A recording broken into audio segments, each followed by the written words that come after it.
La reforma constitucional del 10 de junio del 2011,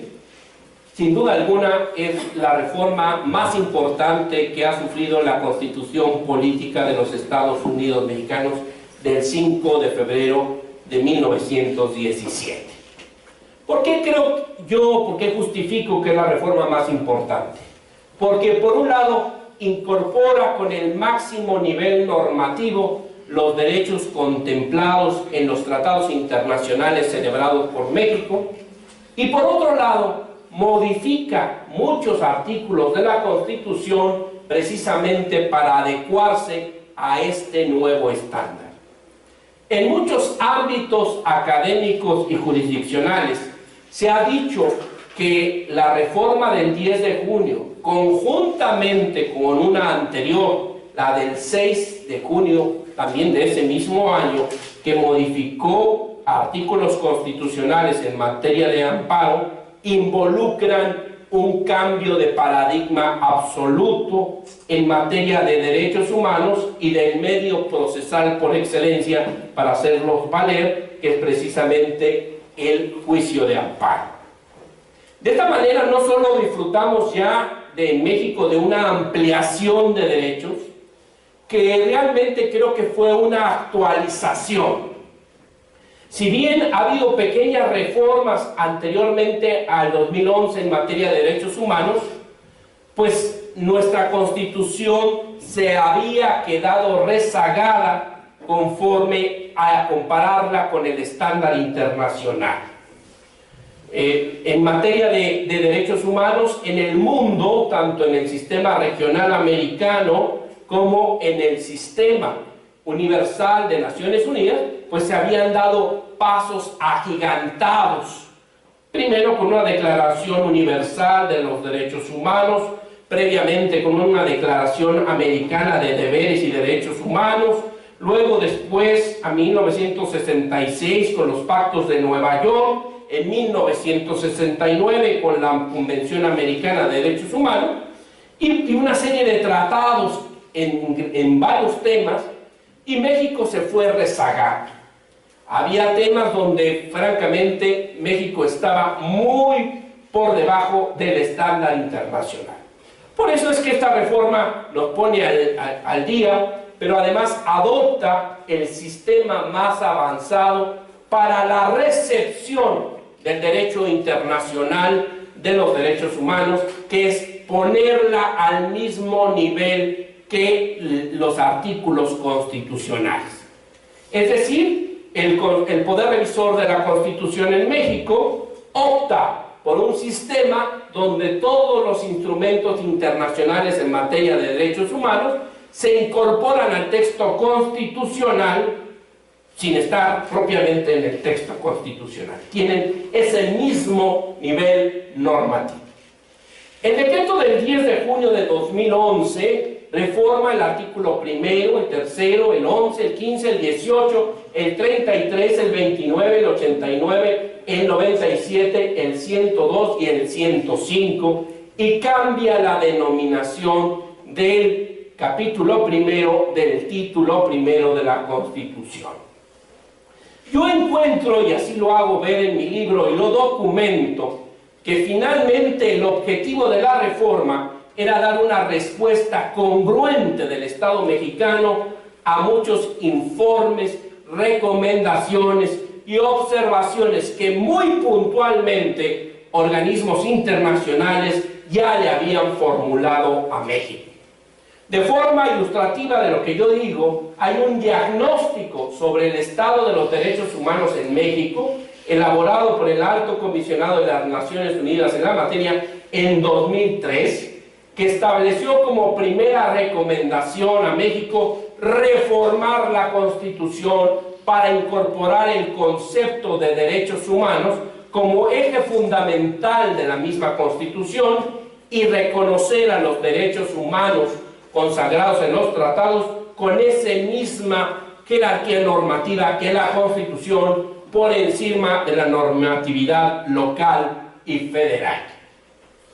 También ya en el propio Consejo de Derechos Humanos, en su 11º periodo de sesiones, y con motivo del informe del trabajo del grupo en el examen periódico universal,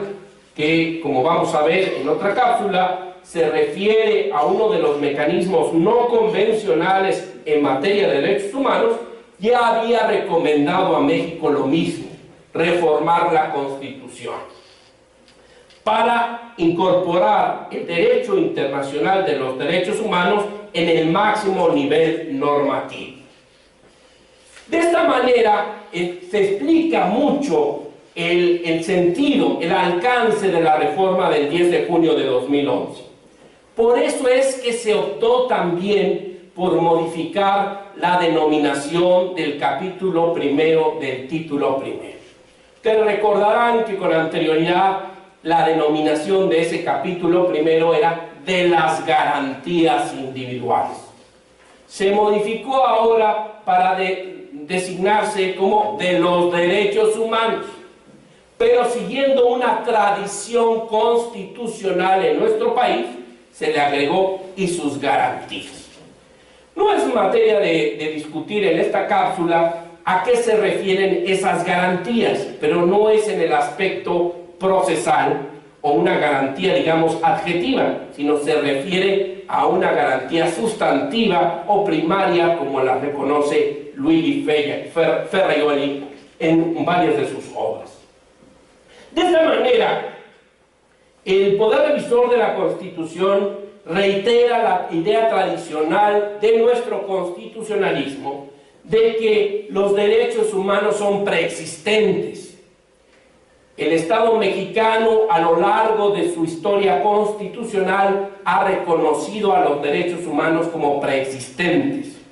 Es falso que haya habido una concepción positivista en alguna de la Constitución de 1917 en contraste con la de 1857. Siempre se reconocieron a los derechos humanos como preexistentes.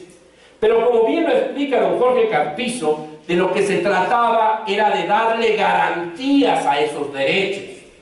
reconocer sus límites, sus obligaciones concretas, su contenido específico. Y por eso es que a esos derechos humanos se les ha enmarcado, digamos que gramaticalmente, con lo que en nuestra tradición constitucional se conoce como garantías individuales. Hay una frase muy ilustrativa al respecto en el mensaje y proyecto de don Venustiano Carranza al Congreso Constituyente de 1916 o 1916-1917, donde él dice: no se trata de que la Constitución reconozca derechos que todo mundo sabemos que tenemos. Se trata de darles garantías a esos derechos para que realmente se hagan efectivos. Finalmente, todas estas ideas y también el trabajo de la sociedad civil en México, de académicos del Instituto de Investigaciones Jurídicas de la UNAM, finalmente recaen en un dictamen de las Comisiones Unidas de Puntos Constitucionales y Estudios Legislativos, con opinión de la Comisión de Reforma del Estado del Senado de la República del 7 de abril de 2011, que permite concretar todas estas ideas y reformar la Constitución. Sí hay que comentar que el procedimiento de reforma constitucional para lograr esta gran enmienda publicada el 10 de junio de 2011 no fue sencilla.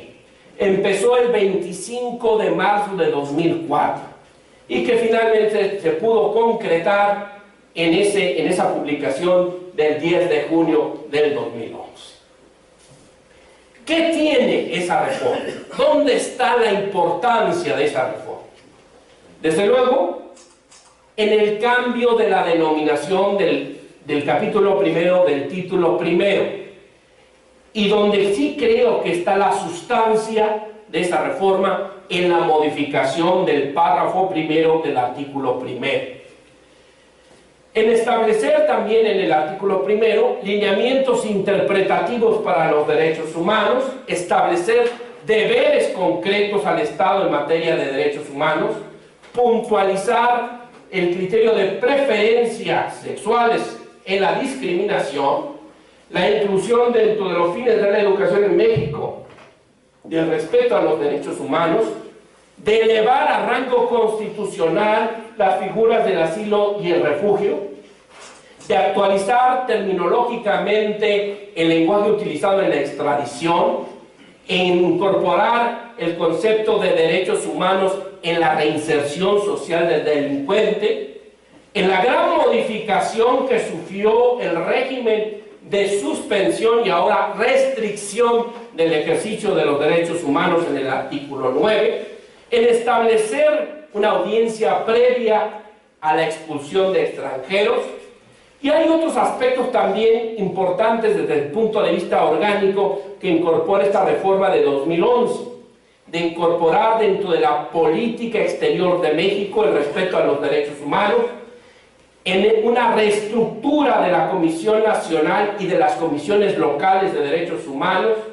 de precisar terminológicamente derechos humanos como uno de los supuestos de procedencia en las acciones de inconstitucionalidad.